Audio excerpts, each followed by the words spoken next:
Datang seorang jamaah menemui saya, Ustadz Somad, saya kena penyakit insomnia, gak bisa tidur malam. Jam 2 malam mata saya masih berkedip-kedip. Bismika Allahumma ahya wa amut, gak mempan. Sebabnya apa Pak? Sebabnya saya beli tanah. Setelah beli tanah, tanam kelapa sawit, dipupuk, dijaga, 3 tahun berbuah. Pas mau dipanen, sudah dipanen orang duluan. Ternyata tanahnya bermasalah, dibawa ke pengadilan, dia yang menang. Akhirnya sampai jam 2 malam gak bisa tidur. Apa yang terlintas dalam pikiran? Kenapa beli tanah, kenapa tanam sawit, kenapa beli tanah, kenapa tanam sawit, kenapa diambil orang, kenapa dulu nggak ternak ikan aja, kenapa nggak ternak puyuh. Berbulan-bulan nggak bisa tidur. Akhirnya pergi ke psikiater. Pak psikiater, ya saya sudah 2 bulan nggak tidur Pak psikiater. Akhirnya Pak psikiater buat resep. Ini obatnya, yang ini dimakan sebelum makan, yang ini dimakan setelah makan, yang ini 3 kali, yang ini 2 kali. Akhirnya memikirkan resep itu, makin gak bisa tidur. Dimakan, tertidur. Dosisnya habis, terbangun. Kenapa beli tanah, kenapa tanam? Setelah dimakan, muncul masalah baru. Terlalu banyak makan obat, terjadi kekacauan tubuh. Akhirnya kena buah pinggang, muncul masalah baru. Sampai akhirnya saya ketemu MP3 Ustadz. Saya dengarkan sebelum tidur malam. Begitu saya dengar, saya tertidur. Makanya saya tidak marah kalau ada jamaah tertidur. Itu menunjukkan jiwanya tenang. Karena dia tidak kena penyakit insomnia. Orang Amerika, orang Eropa, mobilnya mewah, apartemennya cantik, rumahnya megah, duitnya banyak, dolarnya bejibun, gak bisa tidur karena masalah hidup dunia. Kita naik angkot kelewatan gang. Itu menunjukkan apa? Di mana letak ketenangan itu? Huwallazi anzala sakinata fi qulubil mu'minin. Dia yang menurunkan ketenangan ke dalam hati orang yang beriman. Oleh sebab itu maka iman ini mesti disiram dengan ilmu. Majelis ilmu adalah majelis zikir. Majelis ilmu adalah majelis turunnya rahmat dan barakah. Majtama'a qaumun fi baitin min buyutillah. Sekelompok orang berkumpul di rumah Allah, yatsluna kitab Allah, membaca ayat-ayat Allah, wa yatadarasunahu fima bainahum, mengkaji isinya. Nazalat alaihimus sakinah, turun ketenangan. Wasyat bihimur rahmah, turun rahmat kasih sayang Allah. Haffat bihimul malaikah, dikelilingi oleh para malaikat. Wa dzakarahumullahu fi man indah, dibanggakan Allah Ta'ala dengan para malaikat. Tadi malam ketemu dengan murid dari Syekh Muhammad Yasin bin Isa Al-Fadani di Zawiyah Raudhah. Ketemu, cium tangan, barokah, zikir, sholawat, tenang jiwa. Lalu kemudian subuh ini ketemu dengan Abah Raud, ketemu dengan para penghafal Quran, ketemu dengan santri-santri, tenang jiwa. Tidak ada yang menenangkan jiwa ini selain daripada majlis zikir, majlis ilmu. Betapa meruginya ayam-ayam mati di lumbung padi. Benih tidak disiram, mati. Benih yang disiram dengan majelis ilmu tumbuh, tapi tidak berbuah. Maka mesti disiram pakai pupuk buah. Datang konsultasi, ini kenapa tidak berbuah? Kenapa ini tidak berbuah? Karena ternyata dia mesti diamalkan. Sudah dapat ijazahnya, sudah talaki, sudah halaqah, kenapa nggak berbuah? Belum diamalkan. Paksa-paksakan diri sebelum tidur malam, wudhu dulu, sholat witir. Paksa-paksakan diri bangun malam, tahajud.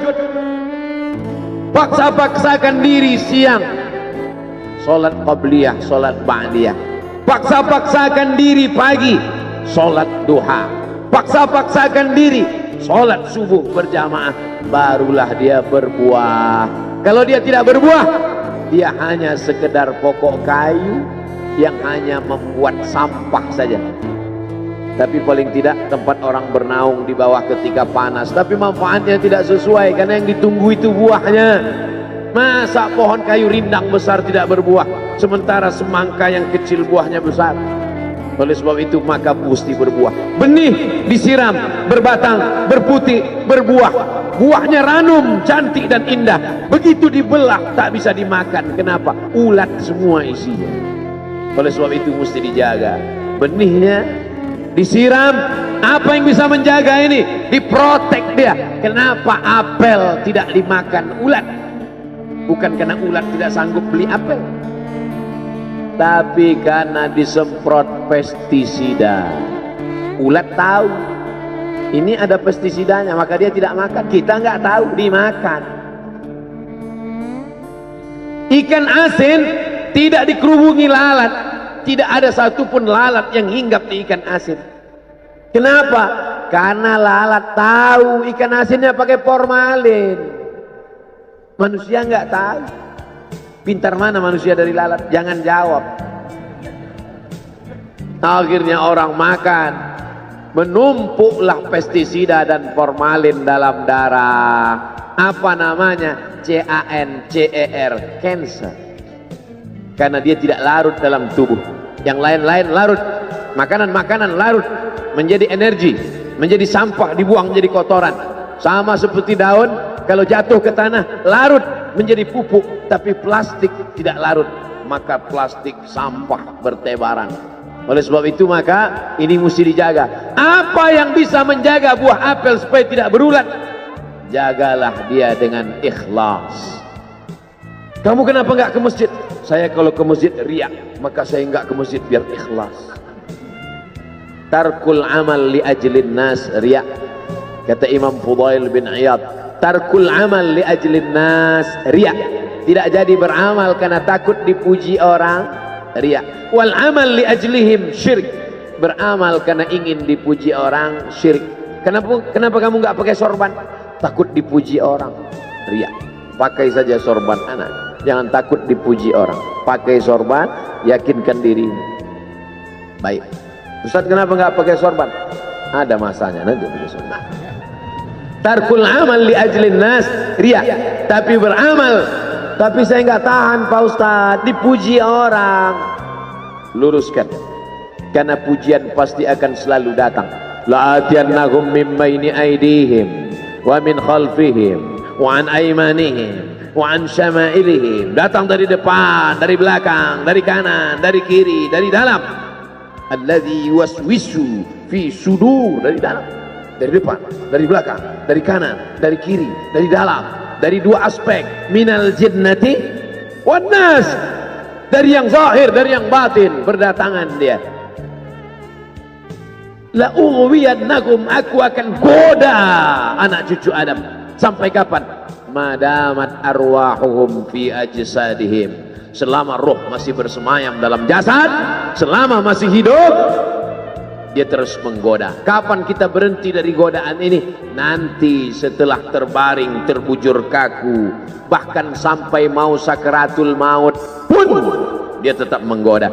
Itulah makanya orang berzikir tidak bisa digoda waktu sakaratul maut. Kenapa? Karena la ilaha illallah akan terngiang di telinganya. Subhanallah walhamdulillah wa la ilaha illallah wallahu akbar. Subhanallah walhamdulillah wa la ilaha illallah wallahu akbar. Kalau itu diucapkan sekali, 10 kali, 100 kali, 1000 kali, terngiang dia di telinga kita. Bahkan ketika kita mau tidur malam pun terngiang dia. Bahkan ketika kita mengigau di tengah malam pun itu yang terngiang. Maka saat mau sakaratul maut pun itu juga yang akan datang. Apa yang kau ucapkan, apa yang kau dengar, apa yang kau pikirkan, apa yang kau renungkan, itu yang akan datang waktu sakaratul maut. Seorang bapak sudah diponis dokter, panggil istrinya, panggil anaknya,